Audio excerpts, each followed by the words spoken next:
दोस्तों आपको बड़े अच्छे तरीके से मालूम होगा कि इन गर्मियों के अंदर बहुत सी इलेक्ट्रिक व्हीकल स्कूटीज़ के अंदर आग लगी है। उनकी बैटरी इसकी वजह से, किसी की बैटरी फट गई, किसी में चलते चलते आग लग गई और बहुत से लोगों की जान भी गई है इसी चीज़ की वजह से। ये तो खैर कह देते हैं कंपनी वाले कि हम इन्वेस्टिगेशन करेंगे कि ये क्यों हुआ, किस लिए हुआ, लेकिन इन द एंड गवर्नमेंट इसके अंदर इन्वॉल्व हुई क्योंकि अलग अलग इलेक्ट्रिक व्हीकल कंपनीज़ के साथ में ये केस सामने आ रहे थे, जिसके बाद में उन्होंने इनके टेस्टिंग स्टैंडर्ड्स को ही चेंज कर दिया है। अब जो भी बैटरी के टेस्टिंग होंगे वो अलग स्टैंडर्ड पे होंगे ताकि आपकी सेफ्टी हाई प्रायोरिटी पे रहे और आने वाले वक्त में शायद अब हमको गर्मियों के वक्त में इलेक्ट्रिक व्हीकल की बैटरी फट गई, वो गाड़ी जल गई, इस तरीके की न्यूज़ सुनने को नहीं मिलेगी। और इसी के साथ साथ मैंने एक बात और कही थी कि भैया जिस टाइप से आग लग रही है इन इलेक्ट्रिक स्कूटी के अंदर, तो शायद इन कंपनीज को फायर एक्सटिंग्विशर दे के भेजना चाहिए उस बंदे को कि भैया डिग्गी में एक फायर एक्सटिंग्विशर है, बाहर एक फायर एक्सटिंग्विशर लगा रखा, कभी भी आग लगे तो बुझा लेना।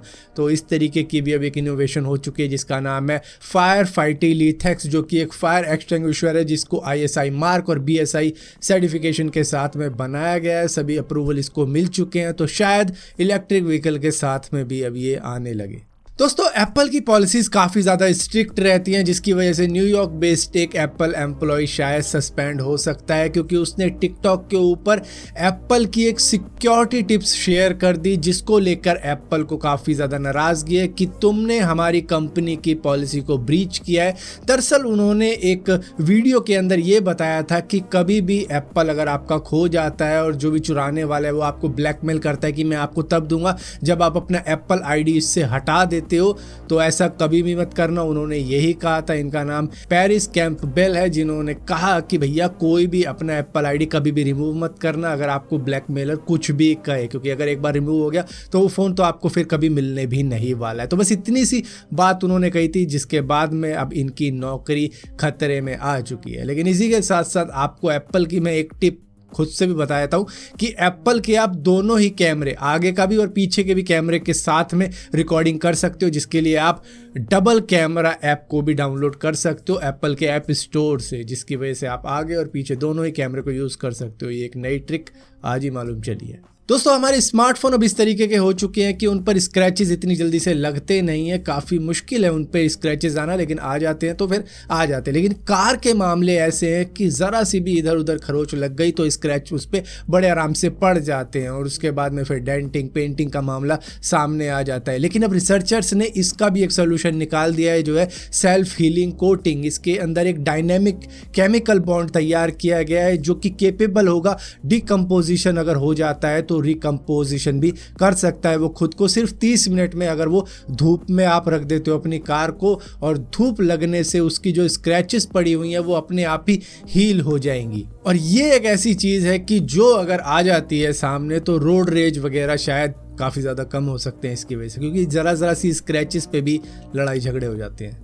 दोस्तों हम सभी को बड़े अच्छे तरीके से मालूम है कि यूरोपियन यूनियन और USA के अंदर एक बात तय हो चुकी है कि एप्पल को अपना लाइटनिंग पोर्ट छोड़ना पड़ेगा, उनको शिफ्ट होना पड़ेगा USB Type-C के ऊपर, क्योंकि अलग अलग चार्जर, अलग अलग वायर कोई बंदा लेके घूमेगा तो सारी दुनिया के अंदर ई-वेस्ट बढ़ेगा ही। लेकिन अब यही सेम रूट इंडियन गवर्नमेंट भी फॉलो करने वाली है।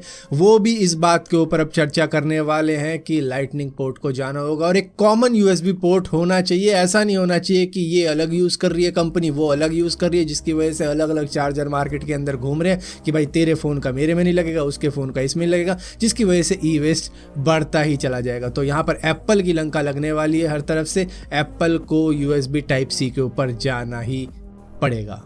दोस्तों कभी कभार आपने भी ड्राइविंग करी होगी तो आपको कार चलाते चलाते नींद आ रही होगी, क्योंकि काफ़ी टाइम से आप चला रहे हो और ऐसा हो जाता है कि एक आध झपकी भी लग जाती है। खैर ड्राइवर को तो नहीं लगनी चाहिए, पीछे वालों को या साइड में बैठा हुआ बंदे को लग जाए तो अच्छा रहता है, लेकिन ड्राइवर को ही ऐसी झपकी लगी कि वो 25 किलोमीटर तक सीधा गाड़ी चलाता चला गया जबकि वो अनकॉन्शियस था। ऐसा हुआ बेल्जियम के अंदर, जहाँ पर एक मोटरसाइकिलिस्ट ने एक बंदे को देखा कि भैया ये तो गाड़ी के अंदर अनकॉन्शियस पड़ा हुआ है और इसकी गाड़ी बस चले ही जा रही है। और इसकी गाड़ी चली इस वजह से क्योंकि उसके अंदर क्रूज कंट्रोल था और रोड पे इसी वजह से टिकी रही क्योंकि लेन असिस्टेंट था। अब इंडिया के अंदर भी कई सारी ऐसी गाड़ियां हैं जिनके अंदर लेन असिस्टेंट आ जाता है। हालांकि रोड पे अगर लाइन ही ना खींच रखी हो तो कैसे वो डिसाइड करेगा कि मुझे यहाँ जाना है उधर जाना। खैर बेल्जियम के अंदर क्योंकि रोड अच्छे थे तो इसकी जान बच गई और उस मोटरसाइकिलिस्ट ने सही टाइम पर पुलिस को कॉल किया और पुलिस ने फिर इसकी गाड़ी किसी ना किसी तरीके से रुकवाई। ये गाड़ी थी रेनॉल्ट की क्लियो, जिसके अंदर ये फीचर मौजूद थे, जिसकी वजह से इस बंदे की जान बची। और इसके बाद में हॉस्पिटल इस बंदे को पहुंचाने के बाद में पता चला